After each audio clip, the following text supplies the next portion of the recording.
Buenos días, mis queridos hermanos. Le ruego a nuestro Dios que nos envíe su Espíritu, que nos capacite para poder entender su verdad, su realidad, su perspectiva. Antes de entrar en el tema, quiero deciros que el enemigo no me deja ni respirar, ¿verdad? Ahora tengo una infección en la boca. Dentro de cómo terminaré esta grabación, tengo que ir a urgencias. Tengo una cita allí para ver cómo se puede arreglar este asunto. Pero yo tampoco voy a dejar de hacer la obra que tengo que hacer. Así que os digo todo esto para que sepáis que si me veis con la boca hinchada es porque tengo una infección en uno de los dientes. Bien, sin embargo, vamos a tratar de entender nuestra realidad. Por lo tanto, en esta reflexión de hoy vamos a tratar de entender el resultado de la separación de Dios, de estar separados de Dios. Y para esto os he traído esta reflexión, para que podamos entenderla, profundicemos cuanto más, ¿verdad?, en esta realidad. En uno de los canales, bueno, en dos canales en realidad, el vídeo que hicimos anteayer, en uno de ellos está realmente hoy, me he dado cuenta, esta mañana está volando, ¿verdad? La gente se está empezando a dar cuenta de la realidad, y en el canal del ministerio, pues desde el primer día, como suele ser normal, ¿verdad? Pues la sorpresa fue bastante grande, ¿verdad? Para muchos de vosotros, a pesar de que todas esas cosas os lo estoy contando desde hace mucho tiempo. Sin embargo, no os lo acabáis de creer, ¿verdad? Y esto es precisamente por lo que la reflexión anterior nos decía. Desconocemos nuestra historia, conocemos una historia que nos lo han cantado otros. Hoy vamos a ver de qué se trata, ¿verdad?, este asunto, porque necesitamos profundizar. No es maldad, no es nada, sino todo lo contrario, ¿verdad? Salir del engaño. Los 144.000 tienen que ser santificados en toda la verdad. Y esto significa que necesitamos echar por la borda todo error, sea el que sea, ¿verdad? Por lo tanto, la reflexión de hoy está titulada Resultado de la separación de Dios. Pero antes de estar en la reflexión, os he traído, como suelo acostumbrar, ¿verdad?, para mayor entendimiento, para mayor profundidad, algunos párrafos para poder entender que lo que estamos tratando de comentar, de entender, ¿verdad?, es la verdad.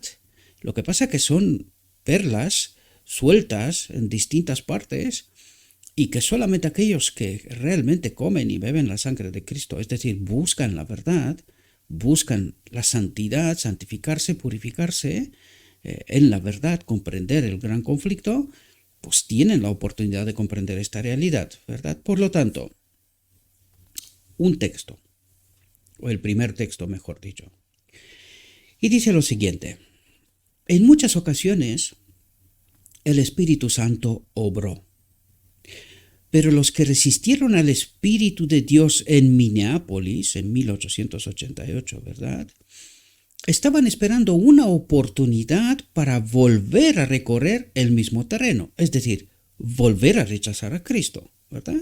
Dice, porque su espíritu era el mismo. ¿Y cuál era este espíritu? Enseguida averiguaremos esto, ¿verdad?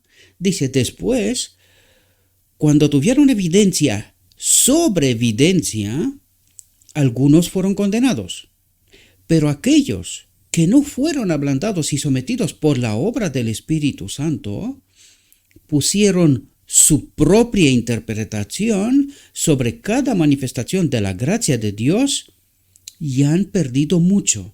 Es decir, han interpretado mal y han hecho lo mismo que los judíos, tratando de esconder la verdad, la realidad ante el pueblo, ¿verdad?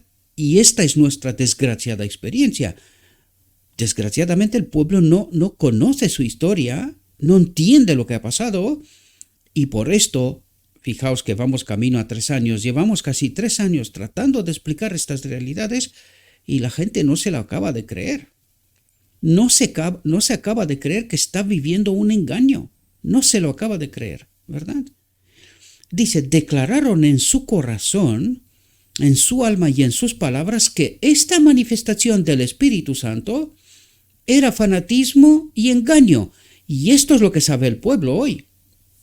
Que aquello fue fanatismo, engaño, vanidades, orgullos, cosas por estilo, pero que no fue la obra de Dios.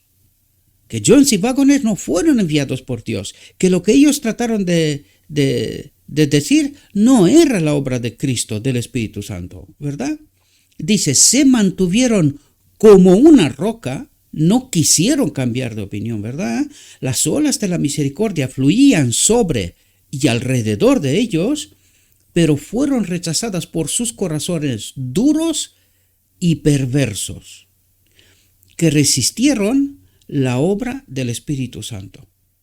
Si lo hubieran recibido, los había hecho sabios para la salvación. Hombres más sanos de entendimiento, ¿verdad? Preparados para hacer la obra de Dios con capacidad santificada.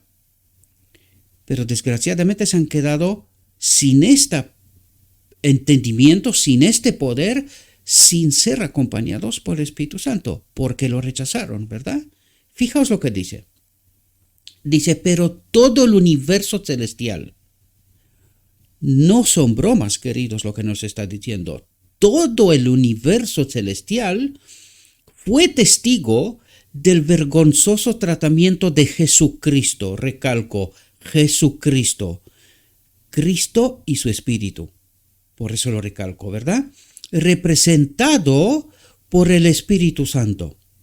Si Cristo hubiera estado delante de ellos físicamente, dice, lo habían tratado de una manera similar a lo que los judíos trataron a Cristo. Es decir, lo hubiesen crucificado igualmente. Y esto significa lo que han hecho en 1888. Han vuelto a crucificar a Cristo al rechazar el mensaje y la obra del Espíritu Santo. Por lo tanto, no son bromas, queridos, de lo que es lo que pasó en 1888. No son bromas. Deberíamos de estudiar con suma atención lo que ahí pasó, porque no fue cualquier cosa. Allí este pueblo se quedó sin estar acompañado por el Espíritu Santo. El pueblo, la iglesia, ¿verdad? No estamos hablando a nivel personal. También comprendan el mensaje dirigido a la iglesia de la Odisea. Habla de la iglesia, pero termina el mensaje a nivel personal. Y esto es sumamente importante comprenderlo, ¿verdad? Otro texto. Dice, ninguna organización nueva. Y atentos lo que esto significa para este pueblo, porque es sumamente importante conocer nuestra historia y cómo hemos ido profundizando, ¿verdad?, en la apostasía. Después del paso del tiempo, dice, Dios confió a sus fieles seguidores los preciosos principios de la verdad presente. Habla de los inicios de la obra, ¿verdad?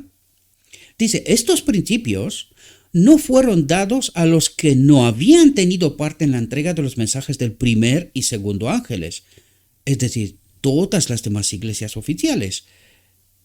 Este grupo que entró en el lugar santísimo en el día de la expiación fueron gente de todas las iglesias que aceptaron el mensaje, pero estos principios de verdad fueron dados a este grupo y no a todas las demás iglesias que se han quedado en el lugar santo, ¿verdad? Con su entendimiento. Dice, fueron dados a los obreros que habían tenido parte en la causa desde el principio, a partir de 1844, incluso previamente, ¿verdad? Dice, los que han pasado por estas experiencias del día de la expiación, ¿verdad?, han de ser tan firmes como una roca en los principios que nos han hecho adventistas del séptimo día. Han de ser obreros junto con Dios, atando el testimonio y sellando la ley entre sus discípulos. Los que participaron en el establecimiento de nuestra obra sobre un fundamento de verdad bíblica, porque esto fue lo que Cristo hizo en su venida, colocó la verdad en su sitio frente al error. Esto es lo que pasó con este pequeño grupo que entró en el lugar en el día de la expiación. Colocaron el fundamento de verdad bíblica, acompañados por Cristo mismo hasta 1888, ¿verdad? Dice, los que conocen los hitos que han señalado el camino correcto han de ser considerados como obreros del más alto valor. Y aquí necesitamos entender que se empezó una obra a partir de 1888. Se empezó una obra de desprestigio tanto a los siervos John Waggoner, a la sierva y también a los pioneros, que el último de ellos que pasó al descanso fue Lowborough. Había un movimiento de desprestigio hacia esta gente. ¿Por qué? Os lo he contado en unas cuantas ocasiones, que esta gente, al rechazar a Cristo, empezaron a entrar en el camino de la apostasía, ¿verdad? En este camino de la apostasía empezaron a tener deseos de vanagloria personal, es decir, que sean reconocidos como iglesia, que ellos puedan participar de las otras instituciones para teologías, doctorados y cosas por estilo, ¿verdad? Pero tenían un impedimento tremendamente mayor. Este pueblo no tenía la doctrina de la Trinidad. Y este fue el primer movimiento que hicieron. A partir de 1915, una vez que la sierva pasa al descanso, se dejan de publicar los principios, estos fundamentos de la verdad bíblica, hasta 1930, cuando aparecen, sin voto, sin propuesta siquiera a este pueblo, aparece la doctrina de la Trinidad tal cual la conocemos hoy, pero que nunca existió en los principios de la verdad. Tampoco se votó, apenas se votó en 1980, 50 años después. Es decir, fomentaron esta apostasía en medio del pueblo de Dios. Los maestros se callaron, muchos de ellos se callaron, y esto al final, el engaño resultó a ser verdad. De modo que en 1980 este pueblo engañado en apostasía vota esta doctrina fatídica. Por esto fue todo, para que estos maestros sean reconocidos, para que esta iglesia sea reconocida. ¿Qué pasó a raíz de 1930 hasta el 55? Se obró precisamente para que esta iglesia pueda entrar en el ecumenismo, en el marco de las iglesias evangélicas. Todas aquellas que no habían recibido, lo leímos antes, ¿verdad? No habían recibido el mensaje del primer, segundo ángel, por lo tanto, tampoco el del tercero, ¿verdad? Por lo tanto, dicho esto, pueden hablar por experiencia personal, ¿verdad? Todos aquellos pioneros pueden hablar por experiencia personal respecto a las verdades que se les han confiado. Estos hombres no deben permitir que su fe sea cambiada por la infidelidad. Su fe sea cambiada por la infidelidad. Es decir, los fundamentos de verdad bíblica sean cambiados por la apostasía. Esto es lo que trata de decir. No deben permitir que el estandarte del tercer ángel, ¿cuál es este estandarte? Cristo nuestra justicia, sea arrebatado de sus manos. Deben mantener firme el principio de su confianza hasta el final. Y mientras vivieron los pioneros, es decir, el último que falleció fue Lowborough, después de esto se aplicó, aparecieron publicados de nuevo los principios en donde sí existía la doctrina de la Trinidad. Es decir, ha habido muchos movimientos subterráneos para que esto ocurra, ¿verdad? Y que el pueblo no se dé cuenta del engaño, de la trampa, ¿verdad? Atentos lo que dice. El Señor ha declarado que la historia del pasado será ensayada al entrar en la obra final. Cada verdad que Él ha dado para estos últimos días debe ser proclamada al mundo. Cada pilar que Él ha establecido debe ser fortalecido. Ahora no podemos salirnos del fundamento que Dios ha establecido. Habla de los principios, ¿verdad? De las que os he hablado. Hasta 1915 permanecieron sin moverse de su sitio. A partir de 1915 dejaron de publicarse con el paso al descanso de la profeta, de la sierva, y empezaron a publicarse en 1930 para que la gente se olvide cuáles eran estos principios, cómo obra el enemigo, ¿verdad? Dice, fijaos lo que dice, no podemos entrar ahora en ninguna organización nueva. ¿Cuál fue el propósito? Una organización nueva, en donde estos maestros podían ir a instituciones para obtener doctorados, maestrías, títulos, ¿verdad? Esto es vanagloria personal, queremos ser como el mundo, esto es lo que ha pasado, ¿verdad? Estando en apostasía ya, a partir de 1888, y se fomentó esta organización nueva, nuevos principios, nuevas doctrinas, nuevas filosofías, y fijaos lo que nos dice la advertencia. No podemos entrar ahora en ninguna organización nueva porque esto significaría apostasía de la verdad. ¿Y dónde estamos? En esto.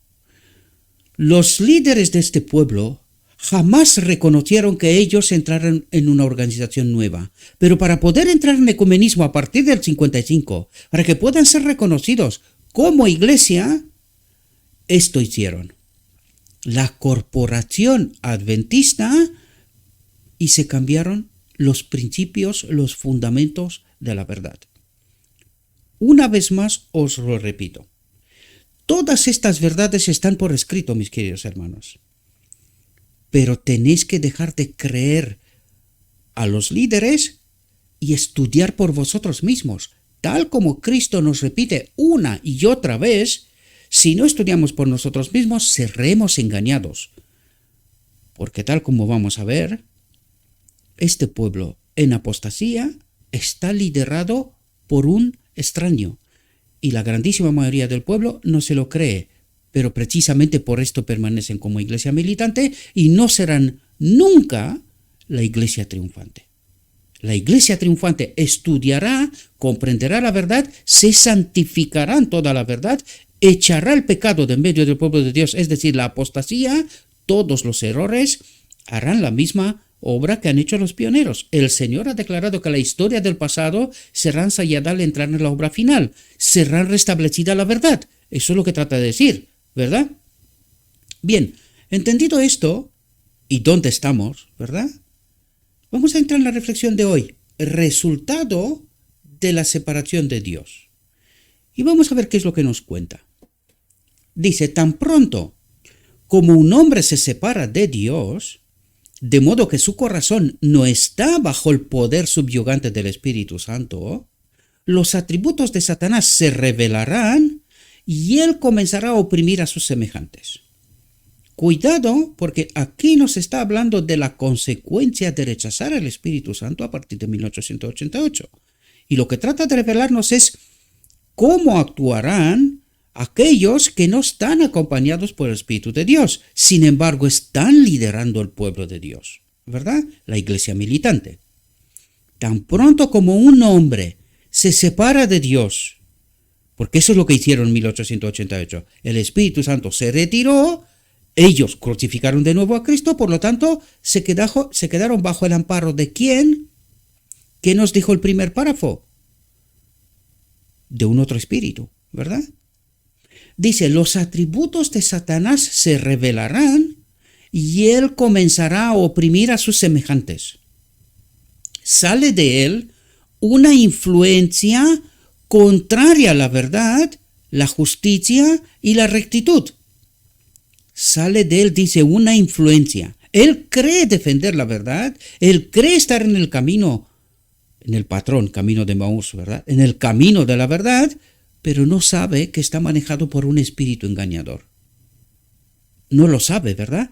Porque recuerden, ¿cuántas veces dijimos, queridos, cuando nos quedamos sin estar acompañados por el Espíritu Santo y entramos en la oscuridad, la pregunta clave es, ¿quién nos sacará de allí? Esto es lo que está pasando. Este es el fenómeno. Este es el principio del que nos habla, ¿verdad? Dice, esta disposición se manifiesta en nuestras instituciones. ¿Qué disposición? De oprimir a sus semejantes. Una influencia contraria a la verdad, la justicia y la rectitud. ¿Se manifestará dónde? En nuestras instituciones. No solo en la relación de los obreros entre sí, o sea, incluso entre ellos mismos, ¿verdad? No solo en la relación de los obreros entre sí, por eso les decía que no hagamos otra institución. ¿Por qué? Porque al estar en esta maldita pirámide, desde arriba es muy fácil controlar toda la pirámide hasta la base. Porque aquí estamos hablando de sueldo, de responsabilidades, y si no te sometes, estás echado fuera. Y a lo largo del tiempo ha pasado. Obreros que han sido echados de la obra porque no se sometían a los de arriba. Fijaos lo que dice aquí. Exactamente esto es lo que se manifiesta. Por eso se nos dijo, no una nueva institución. Esto significa abandonar la verdad, los principios y someternos a un espíritu del cual ni siquiera sabemos que nos tiene bajo su control. Esta disposición se manifiesta en nuestras instituciones, en la iglesia, no solo en la relación de los obreros entre sí, de los líderes entre sí, sino el deseo mostrado por una institución de controlar a todas las demás, de tenerlo todo bajo control de sí misma. Y esto es lo que ha pasado y sigue pasando, ¿verdad? Lo quiere tener todo bajo su control, que no se le escape nada. De este modo, estas verdades jamás saldrían a la luz. Pero sí salen a la luz, porque esta es precisamente la obra de los 144,000.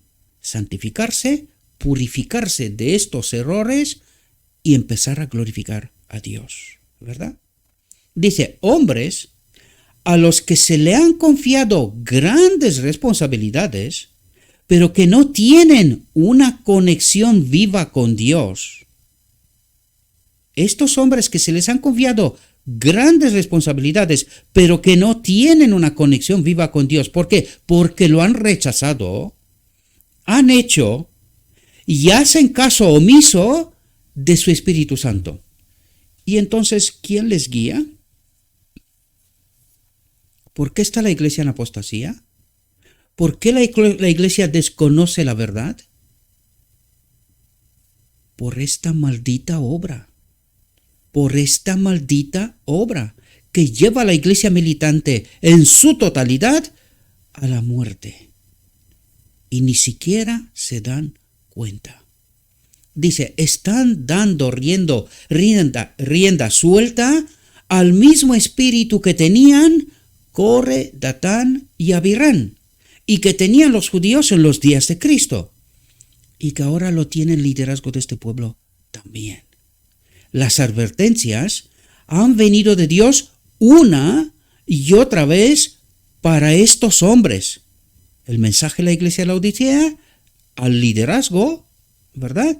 Una y otra vez ha venido para estos hombres, pero las han desechado y se han aventurado en el mismo curso, guiados por el mismo enemigo, rechazando a Cristo, a su Espíritu, una y otra vez. Y la iglesia se pregunta, ¿por qué nos está pasando lo que nos está pasando si en verdad Cristo acompaña a este pueblo? Pues esto es lo que nos está pasando, queridos. Cristo no acompaña a este pueblo, desgraciadamente. Leed las palabras de Cristo en Mateo 23:23. Ay de vosotros, escribas y fariseos, hipócritas, porque pagáis el diezmo de la menta y del anís y del comino y habéis omitido las cosas más importantes de la ley. El juicio, la misericordia y la fe, estas deberíais haberlas hecho y no dejar de hacer las otras. Estas denuncias se dan como advertencia a todos los que por fuera parecen justos a los hombres, pero por dentro están llenos de hipocresía e iniquidad.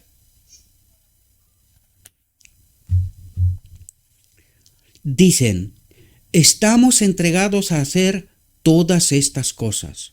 Dicen también, si hubiéramos estado en los días de nuestros padres, no habríamos sido partícipes con ellos de la sangre de los profetas. Por tanto, dijo Jesús, vosotros mismos sois testigos de que sois hijos de los que mataron a los profetas. ¿Qué lecciones hay aquí? ¡Qué temibles y decisivas! Jesús dijo, por tanto, he aquí que yo os envío profetas, sabios y escribas, y a algunos de ellos mataréis y crucificaréis, y a otros los azotaréis en vuestras sinagogas y los perseguiréis de ciudad en ciudad. Y esto es lo que hace la iglesia.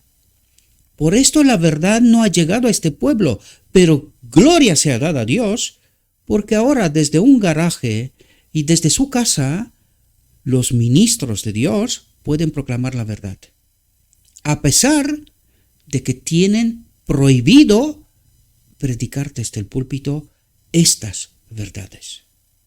Y todo aquel que busca honestamente y sinceramente a Cristo tiene la oportunidad de comprender la desgracia de este pueblo.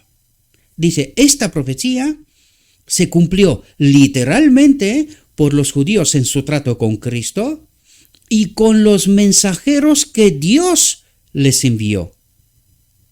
Primero John C. Waggoner y todos aquellos que a lo largo del tiempo, porque los ha habido, han tratado de reconducir este pueblo hacia Cristo, pero que no le han hecho caso.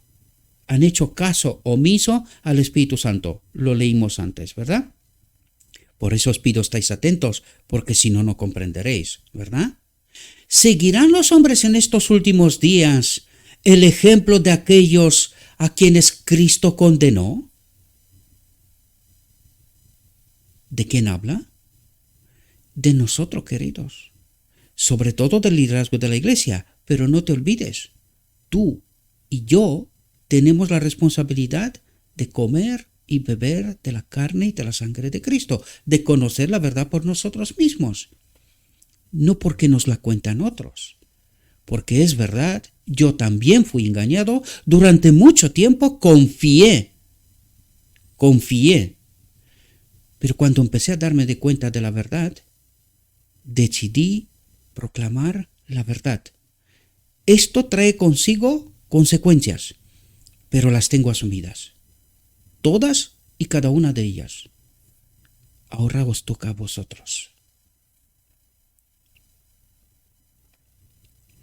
Dice, estas terribles predicciones aún no las han llevado a cabo en su totalidad.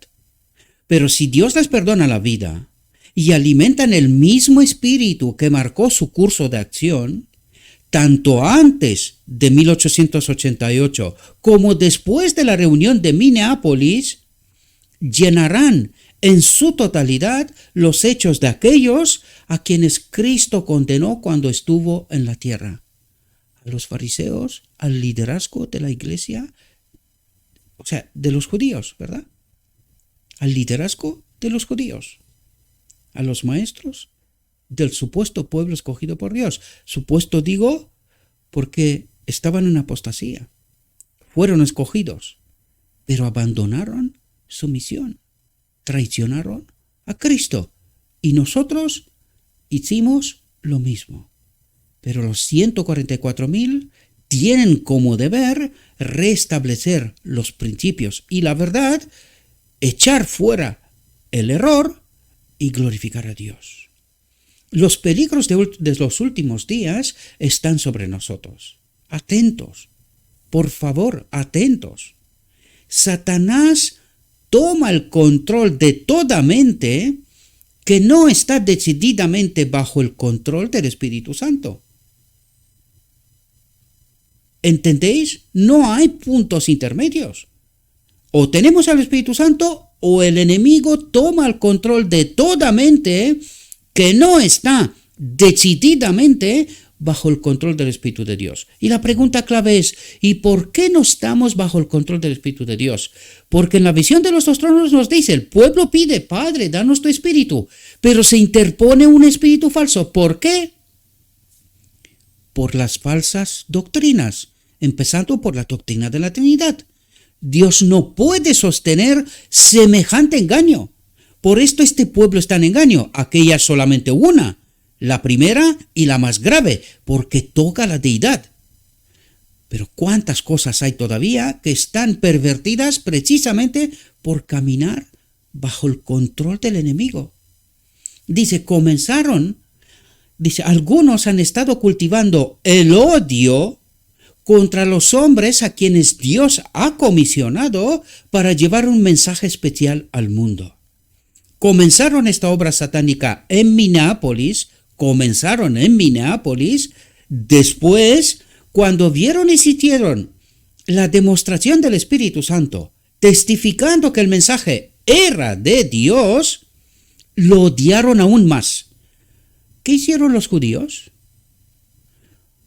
Cuando se dieron cuenta que Cristo era lo que dijo ser, el Mesías, lo odiaron aún más, porque era un testimonio contra ellos.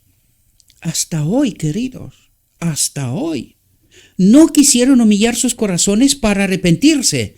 ¿Qué espera Dios? Arrepentimiento. ¿Ha ocurrido alguna vez? Jamás. ¿Dónde estamos? En plena apostasía, porque el liderazgo no quiere asumir lo que han hecho y lo siguen haciendo hasta hoy. Para dar a Dios la gloria y vindicar el derecho, la justicia de Dios. Siguieron con su propio espíritu, llenos de envidia, celos y conjeturas malignas, al igual que los judíos. ¿Se ha repetido la historia? Se ha repetido la historia. ¿La conoce el pueblo? No, porque ha sido escondida.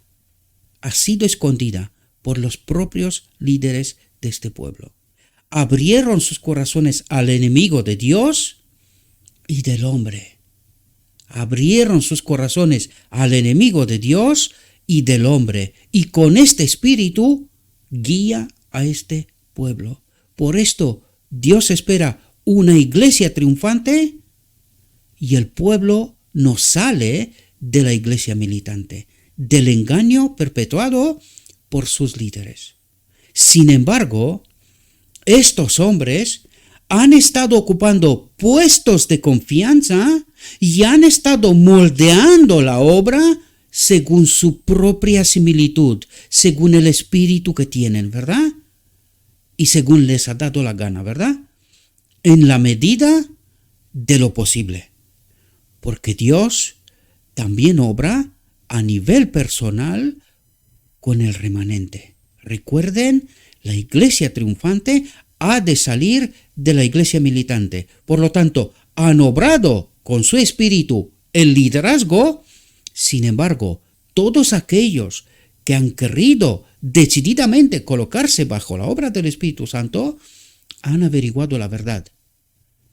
Y aquí estamos, queridos, asumiendo las consecuencias, no amar hasta su propia vida, asumir las consecuencias de que te mire toda una iglesia raro. Sin embargo, la verdad tiene que salir a la luz. Lo único que necesita Dios, un pueblo con oídos, con mente despejada, dispuestos a defender el derecho, a vindicar a Dios, para dar a Dios la gloria y vindicar el derecho, la justicia de Dios y proclamar el mensaje a un mundo que está en oscuridad. Espero, mis queridos hermanos, que esta reflexión os pueda ayudar y espero que podáis entender dónde estamos de verdad, en qué engaño estamos sumidos y que ya ha llegado la hora, os lo digo desde hace algo de tiempo, se está preparando el remanente, estas verdades están saliendo a la luz hace algo de tiempo, ¿verdad? Y esta es la obra de este ministerio, ayudaros a comprender la verdad, si estáis dispuestos. Desgraciadamente, como bien sabemos, la grandísima mayoría preferirían quedarse en la iglesia militante. Por esto Dios tendrá su iglesia triunfante, pero por desgracia serán pocos, no serán muchos. Le ruego a nuestro Dios que nos envíe su Espíritu, que nos capacite para poder entender su verdad, su realidad, su perspectiva, y que entendiendo esta realidad, mis queridos hermanos, tomemos nuestras decisiones. Os deseo que tengáis un próspero día y en todo lo que os he dicho, lo he dicho en nombre de Cristo Jesús. Amén.